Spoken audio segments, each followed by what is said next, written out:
कल ही मैं कुछ पॉइंट लिख रहा था और ये गुजराती आर्टिकल मेरे हाथ में आया। कुछ पॉइंट लिख रहा था, गुजराती आर्टिकल हाथ में आया। हिंदू संयुक्त परिवार कानूनी अपने यहां पर यह नियम लागू होता है। हिंदू संयुक्त परिवार का कानून अपने यहां पर लागू होता है। ये इस्लाम के नहीं है, इस्लाम के लिए नहीं है, ईसाईयत के लिए नहीं है, ये सिखिज्म के लिए भी नहीं है। हिंदू संयुक्त परिवार का कानून जैन और हिंदुओं के लिए लागू होता है। इस कानून में एक बहुत जोरदार प्रावधान आ गया कि पिताजी की आधी संपत्ति पर बेटी का भी समान हक है। एक भाई और एक बहन है, तो आधी संपत्ति पर, पिताजी की आधी संपत्ति या मां की आधी संपत्ति पर बहन का भी उतना ही हक है, उतना ही अधिकार है। ठीक है, मैंने लिखा फिर पिताजी के हॉस्पिटल और माताजी के हॉस्पिटल के बिल पर भी बहन का दायित्व लगना चाहिए। पिताजी के इतने सालों की परवरिश और माताजी के इतने सालों की परवरिश पर भी बहन का अधिकार लगना चाहिए। समझ रहे हो? उसका दायित्व होना चाहिए। जब बहन पैसे लेने को तैयार हैं तो बहन को खर्चा भी देना चाहिए। कई सारे भाई ऐसे हैं कि पिताजी माताजी की पूरे खर्चे को वहन नहीं कर रहे हैं, तो बहनों को अपने घर से चेक भाई को भेजने चाहिए। अधिकार की बात कर रहे हो ना, तो इसे भी करो ना। खाली पैसे लेने के लिए करोगे, खर्चे के लिए क्या होगा? 12 मास पिताजी और माताजी को खिलाया किसने? तुमने खिलाया क्या? तुम तो ससुराल चली गई 18 साल, 19 साल, 20 साल, 21 साल की उम्र में। उसके बाद में भाई और भाभी ने खिलाया है, संभाला उन्होंने है। उनके डायबिटीज हैं तो इंसुलिन का, अन्य कुछ भी हैं तो तकलीफ, माइग्रेन की प्रॉब्लम है या अन्य कुछ हैं। ऐसी ऐसी स्थितियां भी उस भाई और भाभी की आई है कि वे 2 जने एक साथ में घर बंद करके जा नहीं सके कि अंदर बूढ़े हैं, पापा या मम्मी हैं, तो तुम का तो घर पे रहो, मैं जाता हूं, या फिर मैं रहता हूं, तू जा। समझ रहे? तब बहन कहां गई थी? ऐसा एक दिन नहीं होता, ऐसा सैकड़ों दिन होता है। अधिकार में वे बातें भी आनी चाहिए। जब हम पैसे लेने को तैयार हैं, हुआ इस प्रकार कि एक भाई और एक बहन थे। बहन ससुराल चली गई। बहन के पास में जबरदस्त पैसा। बहन का अहमदाबाद के अंदर, बोपल के अंदर बहुत बड़ा बंगला है। जबरदस्त पैसा है बहन के पास।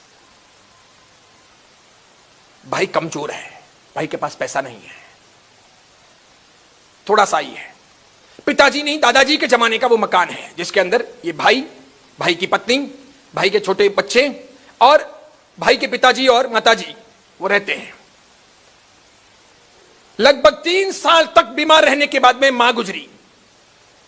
भाई ने बराबर ध्यान रखा, उसके लिए भाई ने थोड़ा कर्ज भी किया, मां की सब ट्रीटमेंट भी करवाई, अच्छी परवरिश भी की, ध्यान रखा, सामान्य परिवार। फिर मां गुजरी। पिताजी की तकलीफें तो बहुत ज्यादा थी। पिताजी को लगभग 8 साल 9 साल तक उसने नहलाया धुलाया। 9 साल तक पिताजी खाट में रहे। 9 साल तक पिताजी को आधे शरीर का लकवा हो गया था, तो यहां से वोट यूं हो गया था, तो कितना भी यहां से दो, यहां से आधा गिर ही जाता था। तो इधर से साफ करते रहो, इधर से खिलाते रहो, इधर से साफ करते रहो, इधर से खिलाते रहो। ऐसा दिन में लगभग 10 बार करना पड़ता था। अपने तो 15 मिनट में खा के खड़े होते हैं, उनको लगभग घंटा भर खिलाते, तब इतना फूड पेट में जाता, क्योंकि बहुत ज्यादा गिरता ही था, थोड़ा ही पेट में जाता था। इस प्रकार करके उनको 8-9 साल तक जिलाया। अभी वो पिताजी भी गए। पिताजी गए और बहन ने आधा हक मांगा। भाई अभी 8-9 दिन पहले अपने पिताजी का वो घर बेच करके, अपने परिवार को लेकर के, आधा पैसा बहन को दे करके किराए के मकान में अभी शिफ्ट हुआ है।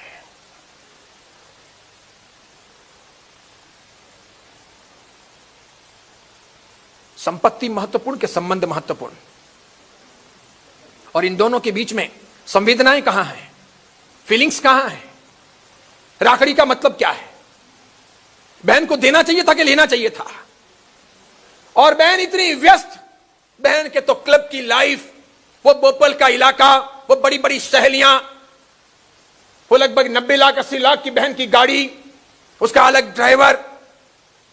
तो कभी कभार जाते आते हाय मम्मा, हाय पप्पा करने आती, 10 मिनट बैठती, बातें करती, वापस रवाना। 24 घंटे रात और दिन किसको करना पड़ता? सब भाभी को और भैया को करना पड़ता। और तो भी बहन ने हक मांगा।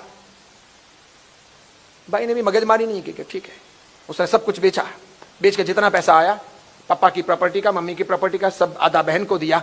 अब उसके पास में इतना पैसा नहीं रहा कि वो घर का घर ले सके।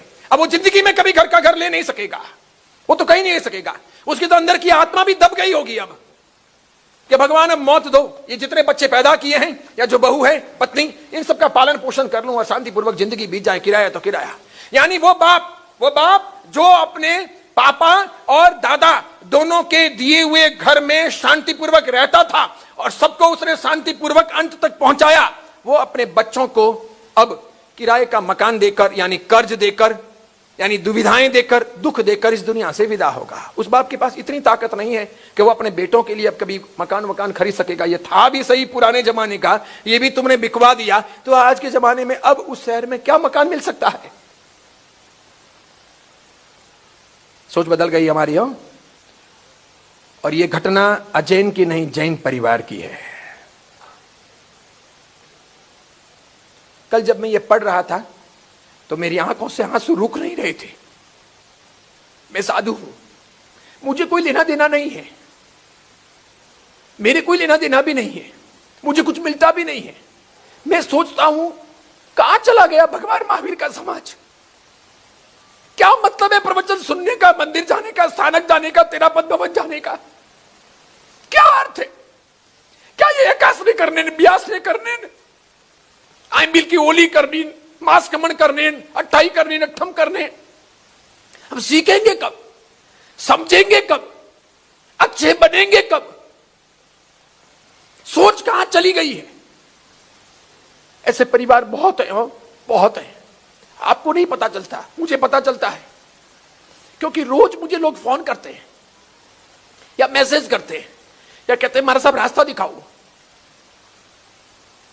परसों फोन आया आपके पास के शहर से, अब नाम बताऊंगा तो सब मालूम पड़ जाएगा। अरे साहब 21 साल से वो घर नहीं आ रहे। हमारे साहब एक बार कुछ करो ना, आप कोई जंतर मंतर जानते हो, कोई वासक शिप, कोई डोरा वगैरह। 21 साल हो गए हमारे साहब घर नहीं आ रहे। हमारे साहब इन बच्चों का क्या होगा? मैंने 21 साल तो बिता दी है। हमारे साहब मेरे पापा मम्मी के पास में भी इतने पैसे नहीं है कि मैं चली जाऊंगा। नहीं आते घर के। कैसी कैसी अपने यहां पर जिंदगियां हैं, कैसे कैसे लोग हैं। और धार्मिक परिप्रेक्ष्य में या सामाजिक परिप्रेक्ष्य में अब अपने समाज के पास में इन समस्याओं के समाधान के लिए कोई व्यवस्था नहीं है, कोई भी व्यवस्था नहीं है। पुराने जमाने में तो समाज इन सब चीजों पर नजर रखता था, पंच महाजन सब चीजों पर नजर रखते थे।